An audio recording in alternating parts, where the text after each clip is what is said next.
Charlie's got a pretty good story. You guys really need to listen to this. Here's a kid, had great potential. Could have been somewhere in the NFL with Bobby for a long time. He's got a great story. Please listen to it. He's a great guy. Come on, Charlie. Hey, we know him by Charlie Ferguson. His new name is Prince Arafat. Arafat. That's okay. right. That's right. All right.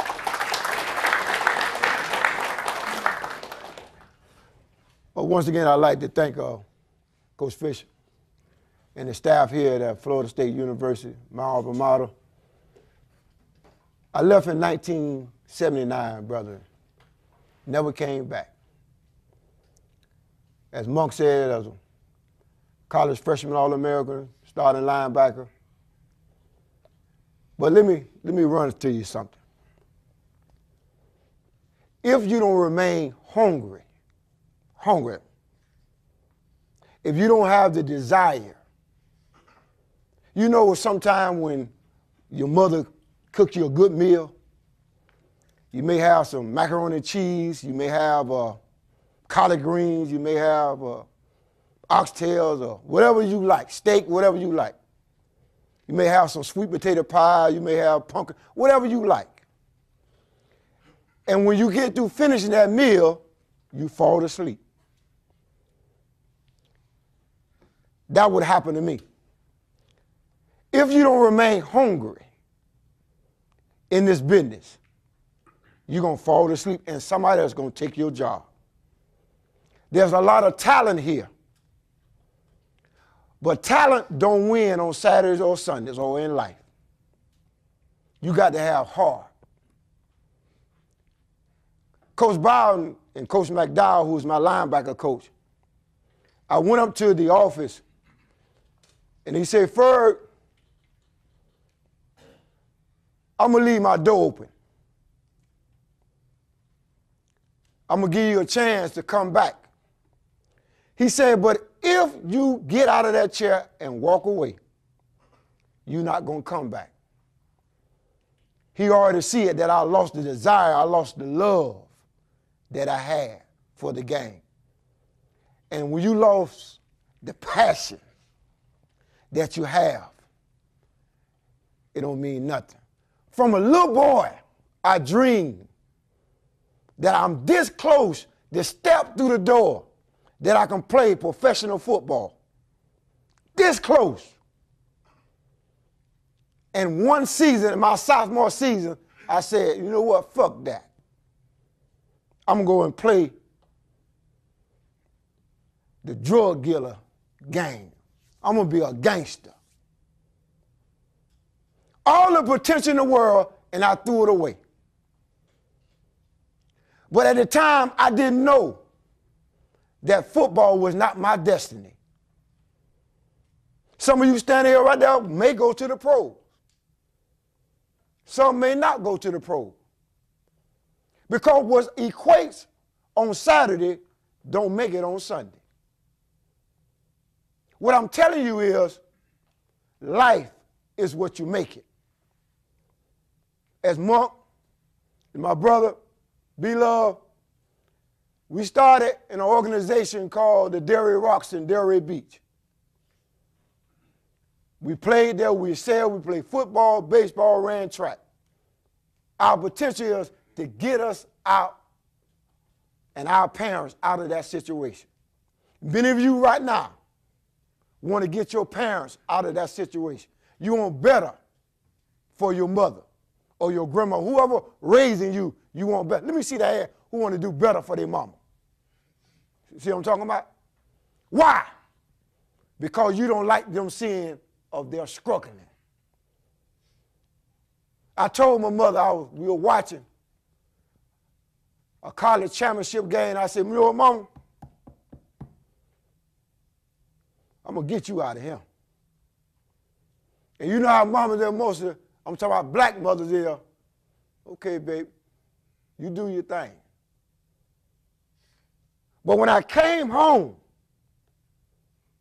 and I seen the look on my mother's face, like I had failed her.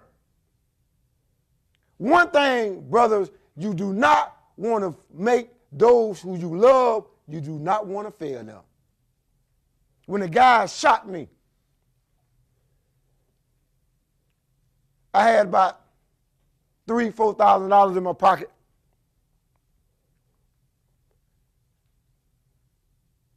And I was laying on the table, and my mother was crying. Listen to me. She's saying, this is what it's all about?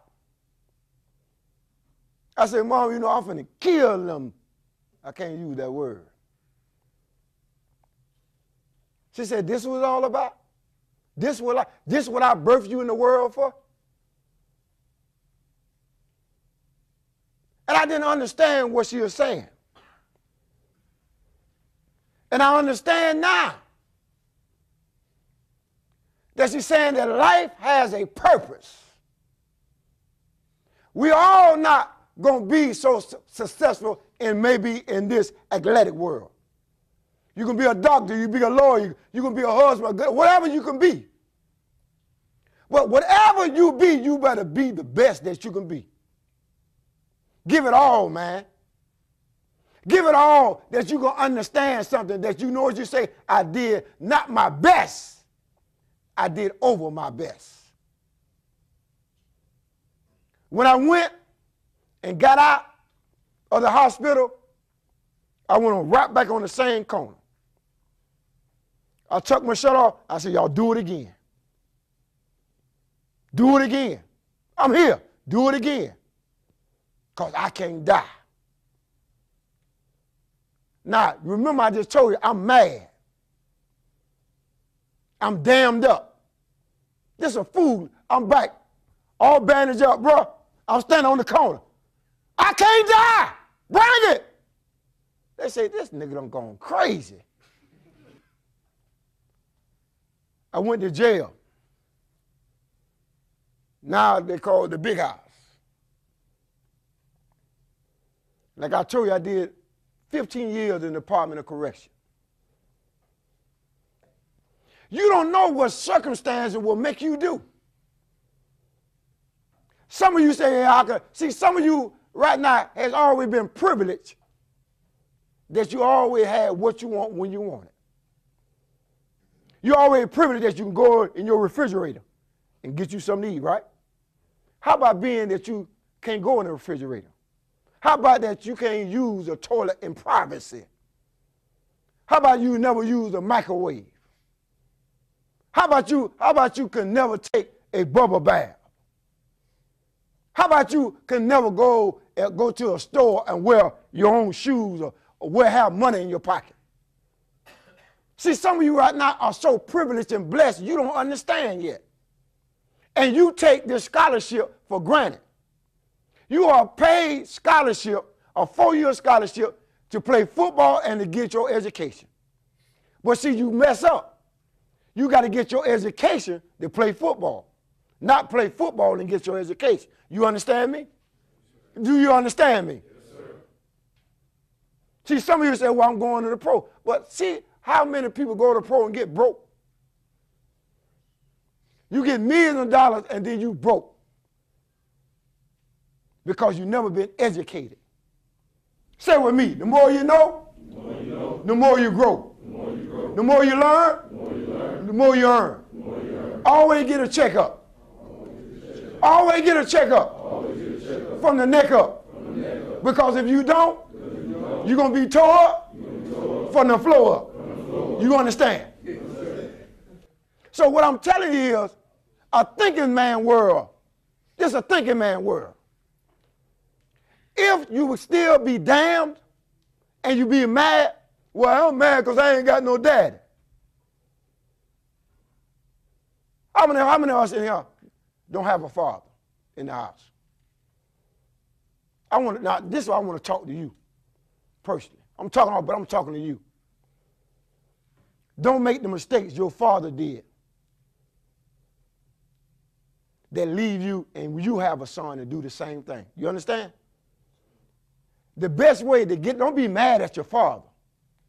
It's a blessing because you're here. But what you can do, my granddad always told me, he said, you know what? The best revenge is success. The best revenge is success. Everybody loves Mother's Day.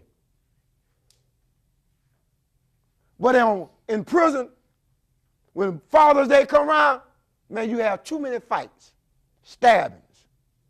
Because they tell us, man, I don't want that on my, he ain't never been there for me. And many of us, we have a hatred for our father because he went there. Listen to me. My brother, his father, Reverend Butler, was there for him. I asked a young man, I asked a man on the plane, a corporate, he was going to do a bid up at the corporate office at the government building. I asked him one question. I said, was your father in your life? He said, yeah. I said, let me ask you a question. Take your father out of the equation.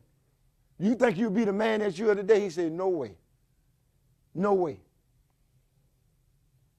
So when you don't have a father, when you have coaches and mentors that come and try to teach you something, you need to understand that they're doing this not because they get paid. They want to see you successful. You understand? So when I came out of prison, I had a second-degree murder charge. Let me go back, reflect. You remember I stand on the corner? Remember I told you, you can't kill me, right? You know what I did? I went and shot somebody else. The same people that shot me, I went and shot them. Now listen, I'm not condoning this. I pray every day for forgiveness of that individual soul that I took. You understand? I'm not trying to be brag, I'm not boastful. But I pray every day, God, that save the soul that I took. So when this happened, I got 45 years in the Department of Correction. 45. 3 mandatory because of the gun.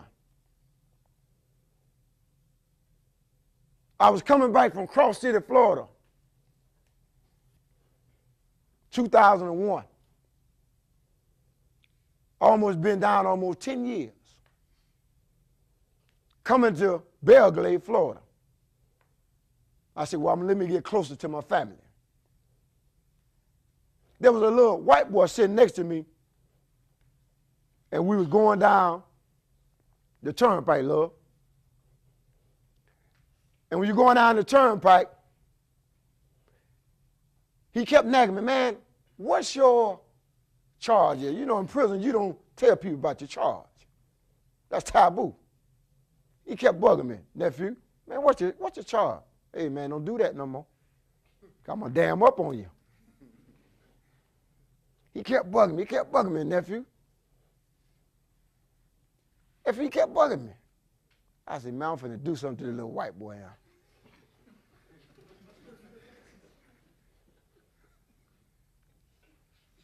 We got the dairy, we got the born first.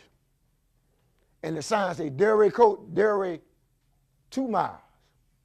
And when I ain't seen dairy in 10 years, I started crying. I ain't seen my grandmama died. One of my aunts died. 3 of my best friends died. And I seen dairy and I started crying. And I knew right then God was using me in the right way. And he was using this young Caucasian boy to help me get out. When we passed dairy, he seen it, because we shackle. Both of us shackle. I don't think you can just do that. Shackle from the wrist and the legs. He seen his tear, seen the tear. Got your name on it. He said, Furry, man, what you in for? I said, man, I got 45 years, 3 mandatory. I got a second-degree murder charge. Stop bothering me, man. He said, Furry. I said, what? He said, you got an illegal sentence. I said, you say what? He said, you got an illegal sentence. He said, I just come back from paralegal school. In prison, you can take college courses. He said, see, I got my certificate. I just passed my paralegal school, and I just studied a case like yours, and you got an illegal sentence. I said, no, you didn't. I got what? He said, when we get to Belgrade, he said, when we get to, we're going to go to South Florida, Miami. When we get to Miami, I'm going to show you. Brothers, God is my witness. We went into the library. Only time, nephew, I went to the library looking at a Jet, Sports Illustrated, or trying to find me a Playboy magazine. Feel what I'm talking about? Went in a law library, told the clerk, give us a law book on second-degree murder. Gave me the book, like passed me the book. I opened it up, and I opened it up to a case. My case was June 1st, 1991. The other case was July 1st, 1990. The same exact charge. It said what? Illegal sentence. Do you hear what I said? My case was June 1st, 1991. The guy in Duval County, his case was July 1st, 1990. Same charge, 3 years, 45 years in prison. And it was a legal sentence, meaning that you have to go back to court to be resentenced by the guidelines. Now you tell me, who can only do that? You ain't said it loud enough. You ain't said it loud enough. I went, we read. He said, man, first, nah, I don't want to kiss the white boy, nah. He said, when you get to your camp, he said, where you going? I said, I'm going to Belgrade. He said, when you go to Belgrade, go to the law clerk and show him this case. I went. Took it to the law clerk. He looked at it. He jumped on it. Sent it back, nephew sent it back to the district court who sentenced me. They say denied, because they don't never want to say they made a mistake. Because now I got a suit on them because you sentenced me illegally. So I got to go to the 4th district. I waited almost 9 months. Coach, the man who was doing my case, he was from Duval County, from Jayville, from Jacksonville. His name was Moses Singleton. And every day I come in the office, I always sing a Negro spiritual. Way down, Moses, way down in Egypt land. Tell the court that let old dog Blue go. And he will get a hit on that. And I said, man, what's going on? It's 10 months, man. Almost a year. He said, remember when you took your case to the district court? What happened? They sent it right back within 30 days. He said, now it's almost a year. That means, boy, you finna win this. Family, Seminoles, got a call. In prison, they put your name on to go get your mail. The lady in the mail room said, Prince, you got some good news. She was smiling, because they read your mail. She knew before I knew. She said, well, you got some good news. I was, oh, yeah? Hand shaking. Because the last letter I got said denied. Shaking. Popped that joke open. Say, Prince Ferguson versus the state of Florida, your case has been dropped. I dropped to my knees. Had a whole crowd, more than this in the library. I said, thank you. They said, man, Dog Blue done gone crazy. Man, ain't nobody but God could have did that. Because I said, you know what, I did the crime, I can do the time. What I'm telling you is saying, I didn't know what I was saying when I was on the corner saying I can't die. But I understand now, God was telling me, say, man, you know what, I got a bigger picture for you. I got a bigger field. It ain't 100 by 50 no more. He said, I got the whole world that I want you to go tell my story and be a witness for him. And let the people know that if you trust in God, God can do miraculous things.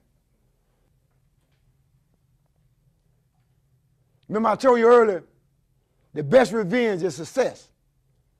All them who said that, if their son or their daughter or their wife or any family member, now guess who they have to come to stand in court with them.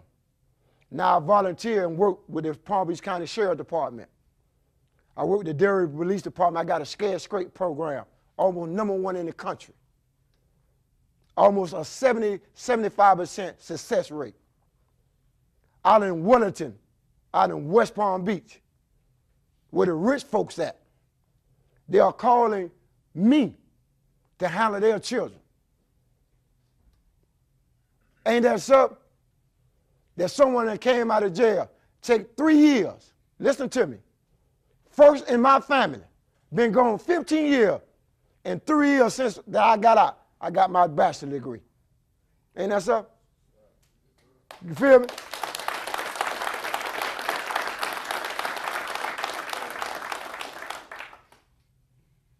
But I'm telling you, as I close, have the intestinal fortitude to give all. What I'm trying to teach you, I don't care what you go through. You may be stomped on, you may be kicked on, you may be dragged on, but never lose what? Your value. Your value is a Seminole, a student athlete, not an athlete student. You feel me? You got to put something in your head, man, the best part of you. I don't care how much weight you lift. It's good you can lift a lot of weight, but can you lift the equation of the mind? The mind is a terrible thing to weigh. Can you lift the mind up through adversity when things go bad? Remember I told you, say, I can't die. I tell the world when I get up right now. My wife look at me and say, man, this nigga crazy. I can't die. I got too much to live for. I can't die until God called me home. Say with me, I can't die. I can't die. You ain't saying it right. Say it like you mean it. I can't die. I can't die. Because you got too much to live for. Some of us, man, got to fulfill something. What is your purpose? But I'm telling you, man, life is what you make it. I thank God for you. I thank God that gives you and each and every one to keep you healthy throughout this season. I thank God through Jesus Christ that he'll lift you and your family, that you be all you can be. I thank God that he gives you the intestinal fortitude to carry on to be all you can be. And remember some of the things that we talked about, that you stay under control, that you don't get damned up, that you learn your lesson, that you always tell a person that the Seminoles can't die. Say it, man, can't die! Can't die! Can't die! Can't die! Can't die! Can't die! Stand up, get on your feet, get on your feet. Come on, before we go. Say it like a minute. Can't die! Can't die! Can't die! Can't die! Stretch your hands out. Stretch your hands out and tell the world, can't die! Can't die! Can't die! Can't die! Can't die!